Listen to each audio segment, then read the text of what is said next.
భయ్యా నమస్తే. సమ్మర్ వచ్చేసింది భయ్యా. అసలు ఈ సమ్మర్ అంటే మనకు గుర్తొచ్చేది ఆ చెమటలు, పవర్ కట్లు, ఇంకా చల్లని ఐస్ క్రీమ్లు. అప్పో అంటే అన్నాడు గాని ఆ ఊహ ఎంత బాగుందో. అసలు ఈ ఐస్ క్రీమ్ నుంచి వచ్చే రెవెన్యూ ఎంత ఉంటుందో ఒక్కసారి గెస్ చేయండి. అది అక్షరాల $5.33 బిలియన్.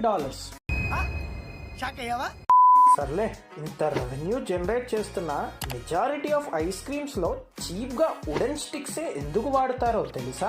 యాక్చువల్ గా వుడ్ అనేది న్యాచురల్ ఇన్సులేటర్, అంటే ఇది హీట్ ని కండక్ట్ చేయదు. దట్స్ వై వుడెన్ స్పూన్స్ లేదా స్టిక్స్ వాడడం వల్ల ఐస్ క్రీమ్ అంత ఫాస్ట్ గా మెల్ట్ అవ్వదు. అదే కాకుండా వుడ్ యొక్క సర్ఫేస్ అనేది రఫ్ గా ఉండడం వల్ల ఐస్ క్రీమ్ ని హోల్డ్ చేయడానికి ఫ్రిక్షన్ ని ప్రొవైడ్ చేస్తుంది. My friend, after knowing it's a $5 billion business.